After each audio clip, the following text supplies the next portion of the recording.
ರುಚಿಯಾದ ಕೆಂಪು ಚಟ್ನಿ ಮಾಡಬೇಕಂದ್ರೆ ನಾನು ಹೇಳಿದ ಈ ಮೆಟೀರಿಯಲ್ಸ್ನ ಯೂಸ್ ಮಾಡಿ. ನಾನು ಇಲ್ಲಿ ಬ್ಯಾಡಗಿ ಮೆಣಸಿನಕಾಯಿ ಮತ್ತು ಹುಣಸೆಹಣ್ಣನ್ನು ಯೂಸ್ ಮಾಡ್ತಿದ್ದೀನಿ. ಮತ್ತು ಇಷ್ಟು ಧನಿಯನ್ನ ಯೂಸ್ ಮಾಡ್ತಿದ್ದೀನಿ. ಆಮೇಲೆ ನಾನಿಲ್ಲಿ ಜೀರಿಗೆ ಮತ್ತು ಕರಿಮೆಣಸನ್ನ ಯೂಸ್ ಮಾಡ್ತಿದ್ದೀನಿ. ಮತ್ತು ನಾನು ಇಲ್ಲಿ ಕರಿಬೆಲ್ಲನ ಯೂಸ್ ಮಾಡ್ತಿದ್ದೀನಿ. ಇದು ತುಂಬ ಆರ್ಗ್ಯಾನಿಕ್ ಆಗಿರುತ್ತೆ. ನಾನು ಈರುಳ್ಳಿ ಮತ್ತು ಬೆಳ್ಳುಳ್ಳಿನ ಯೂಸ್ ಮಾಡ್ತಿದ್ದೀನಿ. ಮತ್ತು ನಾನಿಲ್ಲಿ ಕೊತ್ತಂಬರಿ ಸೊಪ್ಪನ್ನ ಯೂಸ್ ಮಾಡ್ತಿದ್ದೀನಿ. ಎಣ್ಣೆನ ಕಾಯಿಸಿ ತಣ್ಣಗೆ ಇಟ್ಟಿದ್ದೀನಿ. ಎಣ್ಣೆಯಲ್ಲಿ ಚೆನ್ನಾಗಿ ಫ್ರೈ ಮಾಡ್ಕೋಬೇಕು. ಗರಿಗರಿಯಾಗಿ ಬರೋ ರೀತಿಯಲ್ಲಿ ಫ್ರೈ ಮಾಡ್ಕೋಬೇಕು. ಚೆನ್ನಾಗಿದು ಫ್ರೈ ಮಾಡ್ಕೊಳ್ಳಿ. ಉರಿಯಲ್ಲಿ ಒಣಮೆಣಸಿನಕಾಯಿನ ಚೆನ್ನಾಗಿ ಫ್ರೈ ಮಾಡ್ಕೋಬೇಕು.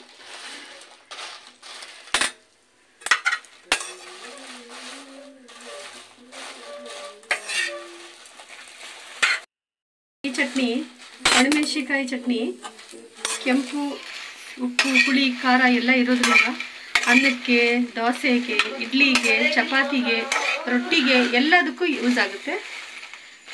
ನೀವು ಇನ್ನೊಂದ್ಸರಿ ಮಾಡ್ಕೊಂಡು ತಿನ್ನಬೇಕು ಅಂತ ಅನಿಸುತ್ತೆ, ಅಷ್ಟು ಟೇಸ್ಟಾಗಿ ಆಗುತ್ತೆ.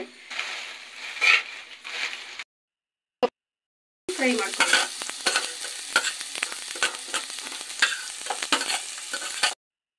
ಮಾಡ್ಕೊಳ್ಳಿ. ಈರುಳ್ಳಿನ ಬೇಯಬೇಕು, ಎಣ್ಣೆಯಲ್ಲೇ ಫ್ರೈ ಆಗಬೇಕು. ಎಣ್ಣೆಲಿ ಫ್ರೈ ಆದಷ್ಟು ಟೇಸ್ಟು. ಯಾಕಂದರೆ ಸ್ಟೋರೇಜ್ ಮಾಡೋದ್ರಿಂದ ಯಾವುದನ್ನು ಹಸಿ ಇರಬಾರ್ದು. ಫ್ರೈ ಆದಷ್ಟು ರುಚಿ ಬರುತ್ತೆ.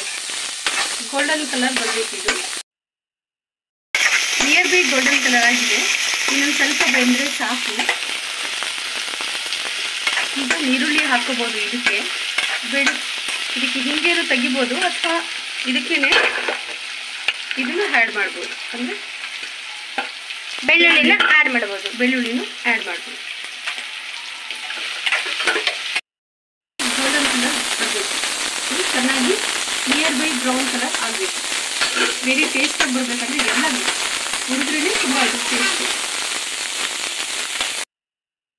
1 ವರ್ಷ ಇಟ್ಟರು ಏನೂ ಆಗಲ್ಲ. ಆಲ್ಮೋಸ್ಟ್ ಎಲ್ಲ ಬೆಂದಿದೆ. ಸ್ವಲ್ಪ ಕರಿಬೇವನ್ನ ಆ್ಯಡ್ ಮಾಡ್ತಿದ್ದೀವಿ. ನೋಡಿ, ಚೆನ್ನಾಗಿ ಬ್ರೌನ್ ಆಗ್ತಿದೆ. ಚೆನ್ನಾಗಿ ಫ್ರೈ ಮಾಡ್ತೀವಿ. ಬ್ರೌನ್ ಕಲರ್ ಬರೋ ರೀತಿ ಚೆನ್ನಾಗಿ ಫ್ರೈ ಮಾಡ್ತೀವಿ. ಸಪ್ರೇಟ್ ಆದರೂ ಫ್ರೈ ಮಾಡ್ಕೋಬೋದು ಅಥವಾ ಮಿಕ್ಸ್ ಆದರೂ ಫ್ರೈ ಮಾಡ್ಕೋಬೋದು. ಅದು ನಿಮ್ಮ ಇಷ್ಟ. ಮಾಡಕ್ಕಾರ ನೀವು ಎಣ್ಣೆನ ಯೂಸ್ ಮಾಡಂಗಿಲ್ಲ, ನೀರು ಯೂಸ್ ಮಾಡಂಗಿಲ್ಲ, ಎಣ್ಣೆನೇ ಯೂಸ್ ಮಾಡಬೇಕು.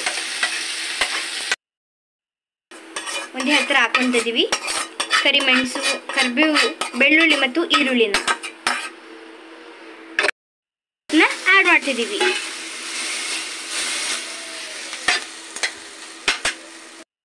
ಎಣ್ಣೆನ ಆ್ಯಡ್ ಮಾಡ್ತಿದ್ದೀವಿ. ಚೆನ್ನಾಗಿ ಫ್ರೈ ಮಾಡ್ಕೊಳ್ಳಿ.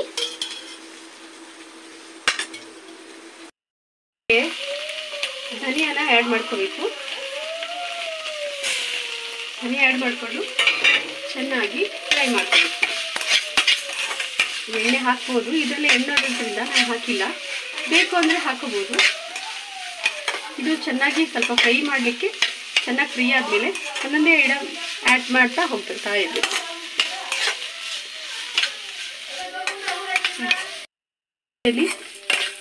ಚೆನ್ನಾಗಿ ಹುರ್ಕೋಬೇಕು.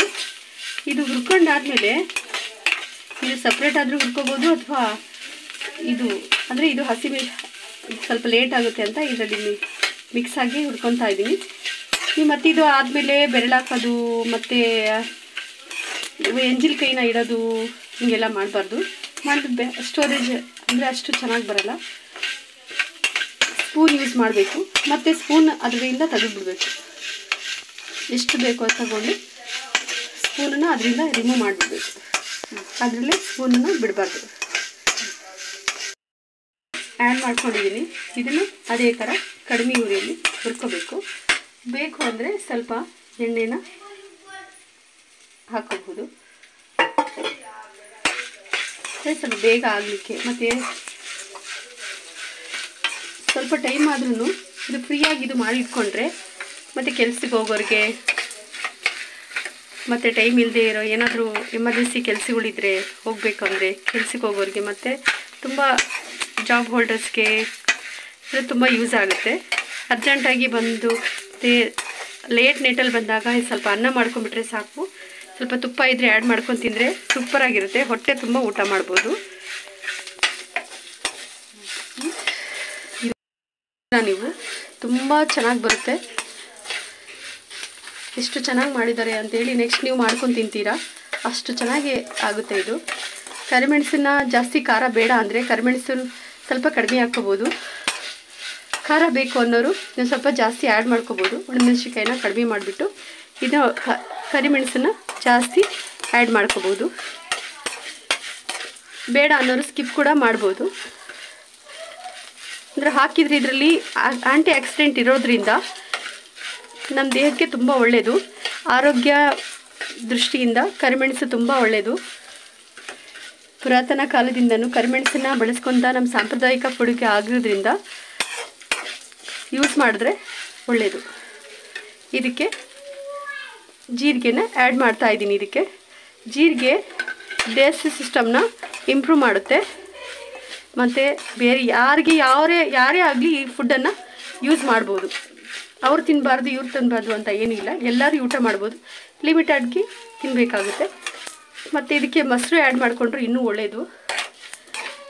ಮೊಸರು, ತುಪ್ಪ, ಬಿಸಿ ಕಾಯಿಸಿರೋ ಎಣ್ಣೆ, ಇನ್ನೂ ಸ್ವಲ್ಪ ಆಯಿಲಿ ಬೇಕು ಅಂದರೆ ಕೆಲವೊಬ್ಬರು ಆಯಿಲಿ ಇಷ್ಟಪಡ್ತಾರೆ, ಕೆಲವೊಬ್ಬರು ಡ್ರೈ ಇಷ್ಟಪಡ್ತಾರೆ.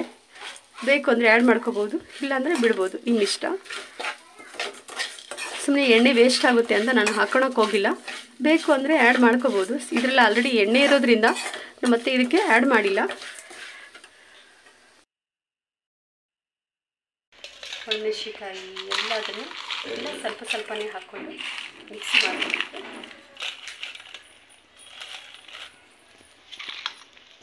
ಇದಕ್ಕೆ ಸ್ವಲ್ಪ ಎಣ್ಣೆ ಹಾಕಿ ಫ್ರೈ ಮಾಡ್ತೀನಿ.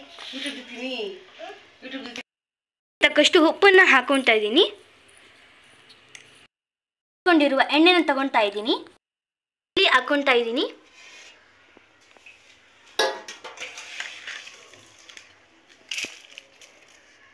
ಬೆಲ್ಲನು ಆ್ಯಡ್ ಮಾಡಿಕೊಂಡು ಇದನ್ನ ಮಿಕ್ಸಿನ ರುಬ್ಕೊಳ್ಳಿ. ಚಟ್ನಿ ಆಗ್ತಿದೆ ನೋಡಿ. ಧನಿಯಾ, ಜೀರಿಗೆ ಮತ್ತು ಕರಿಮೆಣಸನ್ನ ಆ್ಯಡ್ ಮಾಡ್ಕೊಂಡು ಮತ್ತೆ ಇದಕ್ಕೆ ರುಬ್ಬಬೇಕು. ಈಗ ತಯಾರಾಗಿದೆ. ಎಲ್ಲ ಮಿಕ್ಸ್ ಮಾಡಿ ಉಪ್ಪು ಖಾರ ಸ್ವಲ್ಪ ನೋಡಿಕೊಂಡು ಏನು ಬೇಕು ಅಂತ ಆ್ಯಡ್ ಮಾಡ್ಕೋಬೋದು, ನಿಮ್ಮಿಷ್ಟ. ಅದು ಎಲ್ಲ ರೆಡಿಯಾಗಿದೆ. ಎಲ್ಲಾದರೂ ದೂರ ಹೋಗ್ತಾ ಇದ್ದೀವಿ ಮತ್ತು ಅಲ್ಲಿ ಊಟ ಸರಿಯಾಗಿ ಸಿಗಲ್ಲ ಅಂತ ಗೊತ್ತಿರುತ್ತೆ ಕೆಲವರಿಗೆ. ಅಂಥ ಟೈಮಲ್ಲಿ ಬಿಸಿ ಅನ್ನ ಮಾಡಿಕೊಂಡು ಇದು ಹಾಕೊಂಡಾಗುತ್ತೆ. ಮತ್ತು ದೂರ ಊರುಗಳಲ್ಲಿ ಇರ್ತಾರೆ, ಅವರಿಗೆ ಊಟ ಇರಲ್ಲ, ಹೆಂಡತಿ ಮಕ್ಕಳು ಎಲ್ಲ ಇರುತ್ತೆ, ತಾಯಿ ತಂದೆ ಎಲ್ಲ ಇರುತ್ತೆ, ಅಂಥವ್ರ ಮನೆಗೂ ಇದು ಯೂಸ್ ಆಗುತ್ತೆ. ಬ್ಯಾಚುಲರ್ಸ್ ಎಲ್ಲಾದರೂ ಊಟ ಬೇಕು ಅಂದರೆ ಎಮರ್ಜೆನ್ಸಿಗೆ ಹೋಗಿ ಹಾಕೋಬೋದು, ಅಥವಾ ಬಸ್ರು ಇದು ತೊಗೊಂಡು ಯೂಸ್ ಮಾಡ್ಕೋಬೋದು. ಪ್ರತಿದಿನಾನು ಜಾಸ್ತಿ ದುಡ್ಡು ಇಡೋಕ್ಕಾಗಲ್ಲ. ಈಗ ಎಕನಾಮಿಕಲಿ ನಾವು ಯೋಚನೆ ಮಾಡಿದ್ರೆ ಇದು ಬೆಸ್ಟ್. ಇದು ಒಂದು ಸ್ಪೂನ್ ಇದ್ರೆ ಸಾಕು, ಇಡೀ ಹೊಟ್ಟೆ ತುಂಬ ಊಟ ಮಾಡ್ಬೋದು. ಯಾಕೆ ಈ ಥರ ಎಣ್ಣೆ ಜಾಸ್ತಿ ಹಾಕಿದ್ದೀನಿ ಅಂದರೆ, ಇದು ಎಣ್ಣೆ ಹಾಕೋದ್ರಿಂದ ಸ್ಟೋರೇಜ್ ಜಾಸ್ತಿ ಆಗುತ್ತೆ. ಜೊತೆಗೆ ಇನ್ನೊಂದು ಬೆನಿಫಿಟ್ಸ್ ಏನಂದರೆ, ನಾವು ಒಣ ತಿನ್ನೋಕ್ಕೂ ಆಗಲ್ಲ. ಚಪಾತಿಗಾಗಲಿ, ರೊಟ್ಟಿಗಾಗಲಿ, ಅನ್ನಕ್ಕಾಗಲಿ ಒಣ ಇರೋದ್ರಿಲ್ಲ. ಎಣ್ಣೆ ಇರೋದ್ರಿಂದ ಏನಾಗುತ್ತೆ, ಉಪ್ಪಿನಕಾಯಿ ಯಾವ ಥರ ಸ್ಟೋರೇಜ್ ಇರುತ್ತೆ ಅದೇ ಥರ ಸ್ಟೋರೇಜ್ ಇರುತ್ತೆ. ಜೊತೆಗೆ ಇದು ಟೇಸ್ಟಿ ಕೂಡ ಬರುತ್ತೆ. ಇದು ಎಣ್ಣೆ ಬಿಸಿ ಮಾಡಿ ಹಾಕಿರೋದ್ರಿಂದ ಏನೂ ಕೆಡೋದಿಲ್ಲ. ಇಷ್ಟ ಆಗಿದ್ರೆ ಲೈಕ್ಸ್, ಸಬ್ಸ್ಕ್ರೈಬ್ ಮಾಡಿ, ಕಮೆಂಟ್ಸ್ ಕೊಡಿ ಪ್ಲೀಸ್.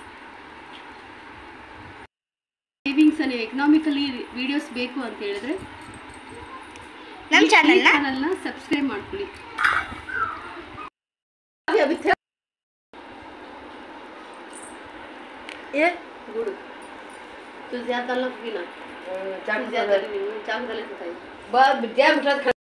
Thanks for watching.